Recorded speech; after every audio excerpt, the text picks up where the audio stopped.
Are real estate prices still rising? Who is benefiting the most in this real estate market?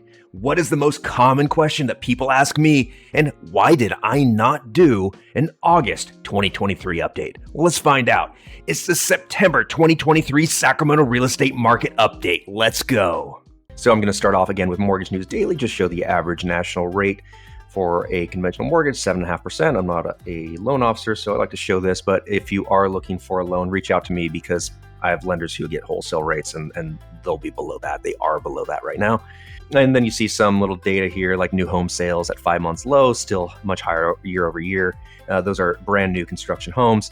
They had been rising for a while because there's so little on the market right now as far as resales. So new homes were seeing a huge increase in sales. But let's go into some local real estate market data.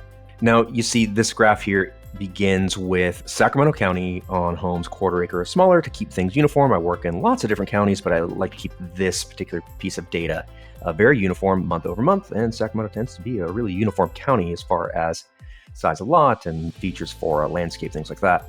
So it keeps some pretty uniform data. So this first graphic here is for sale homes, number of sold homes, and number of pending homes. Sold homes tend to be offers that were made in the previous month. So often the homes pended, say this graph goes through August of 2023. September's not over yet at the time of this video, so it just goes to the end of August. So anything that shows that it's sold in August was likely something that went pending in July. Now, that's not always the case. Sometimes things close faster, but that's fairly accurate. Okay, so we see for this particular type of home, quarter acre or smaller in Sacramento County, it was 919 for sale, 800 were sold, and 835 went pending. So we're seeing for sale homes rising a bit. We are 6% up month over month and 51% down year over year. So half the number of homes for sale than there were this time last year. Number of sales, 6.5% up month over month and 18% down year over year. So that's really interesting, right? Half the inventory, 50% down in inventory, but only down 18% in sales. So the buyers are still out there.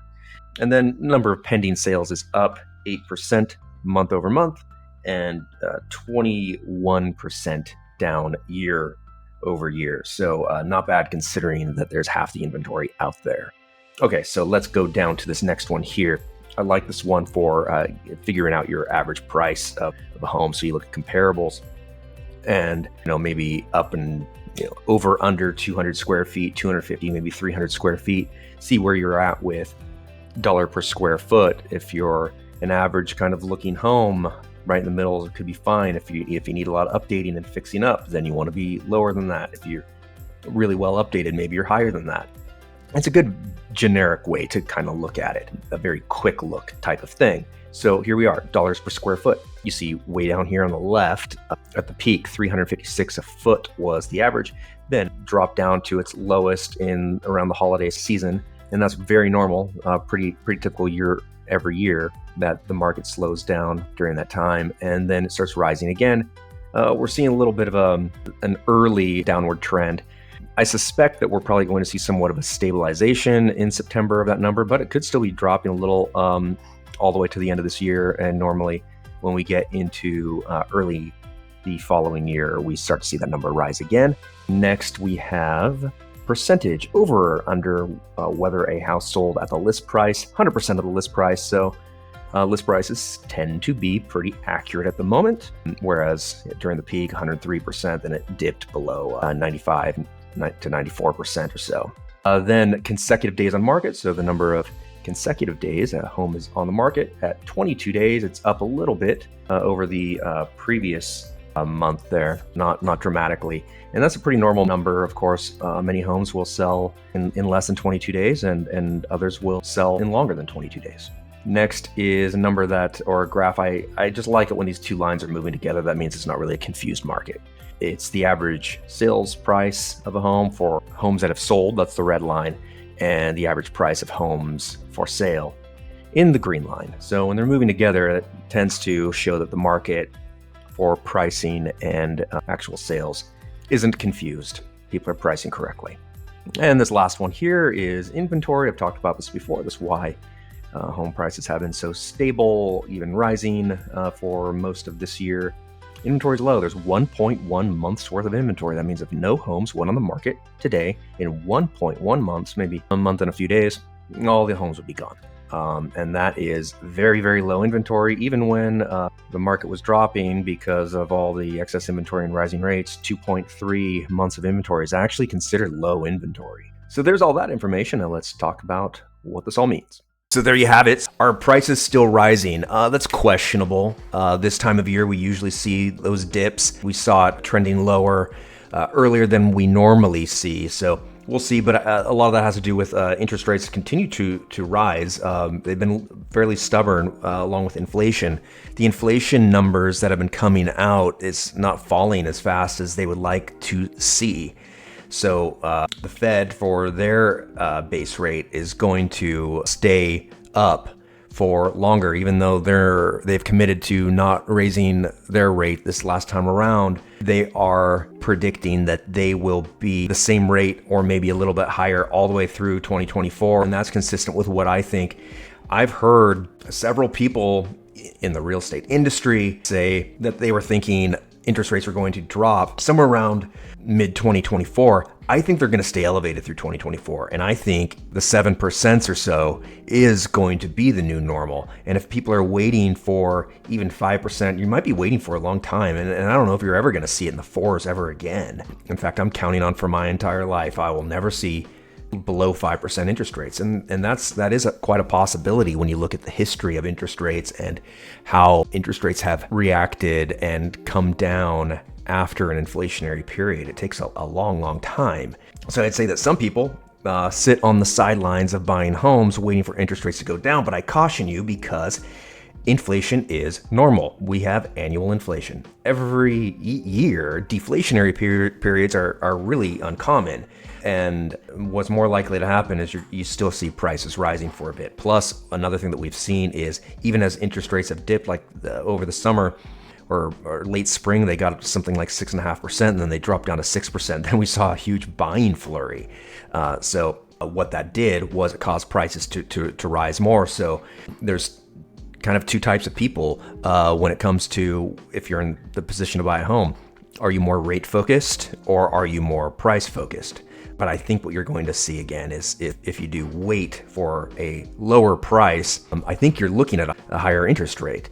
And if you're looking for a lower rate, you're looking at a higher price. Whatever you want to do, if you're thinking about buying and you're in position to buy, one or the other. I suppose that answers that question. Are prices still rising? Depends where it's at. As long as we don't see a significant recession in 2024, you're going to see prices rising again after the new year.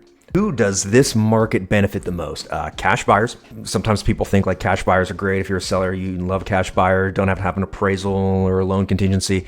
Cash buyers tend to want to get a deal. They're looking for a lower price. When we're reviewing offers, usually the cash buyer is not the best offer as far as price goes. But cash buyers, it does benefit them right now because they are not getting a loan. They don't have to worry about the interest rates. The other part of the market that is benefiting right now is sellers of assets. I work a lot in probate. In fact, if you know someone ever going through probate, my team actually will probate the estate at no fee. I've done dozens and dozens of probate sales. They're quite a bit different. And I have a channel linked in my bio on my YouTube channel for my other YouTube channel, which we drop new videos every week. We have 50 something videos, I believe right now, all about probate real estate.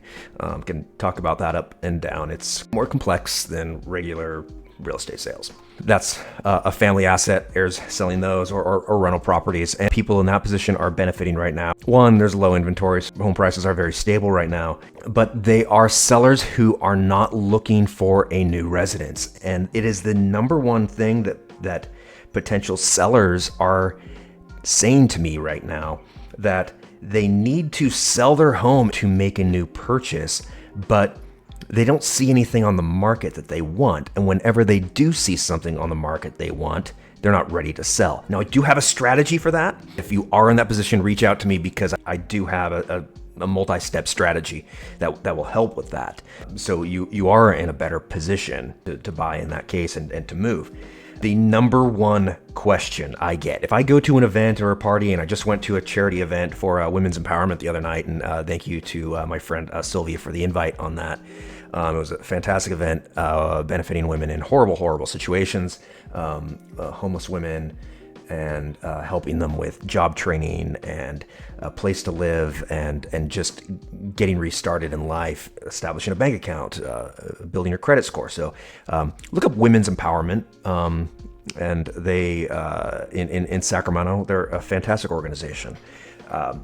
But at that event, and really at most places I go, people find out I work in real estate. They ask me, "What's going on at the real estate market?"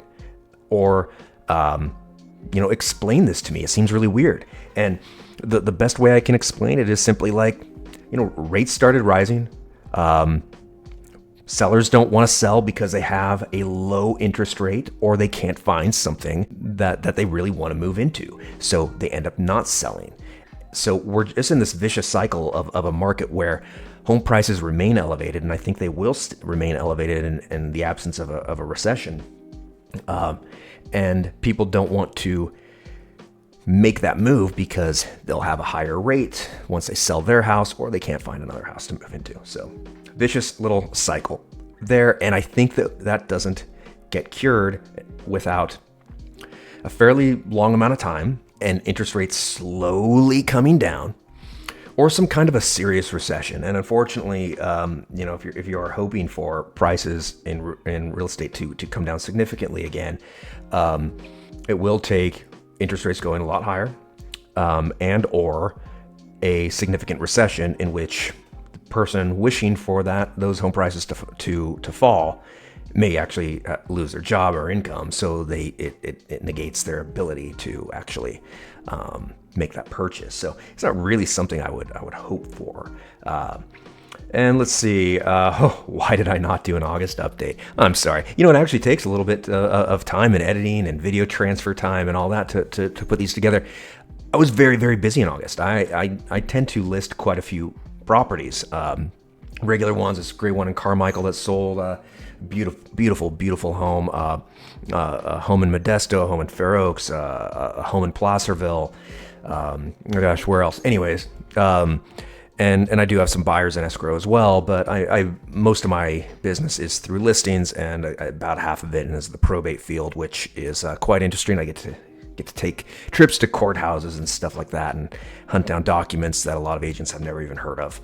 So I like talking about the probate stuff a lot with people. So if you ever know anyone, we tend to find that people think it's too good to be true what we do, because our program of essentially a no-fee probate, when you list the house with us, they think, what's the catch? And there isn't. In fact, my legal document assistant and professional fiduciary who handles the probates, he gets them done really fast. It's in his best interest. So sometimes people will come to us who have been in probate for 5 years, 6 years, 7 years with an attorney, come to us, and we get it all done for them. And I love it, how happy they are after that. So that's about it for this edition. So please, I love it when people reach out to me, send me messages. My information is on the channel too, so just reach out, call, text, email. Sometimes people have really minor questions about things, so I love to help with all of that. This has been the September 2023 Sacramento Real Estate Market Update with me, Brendan Mohr, the Realtor.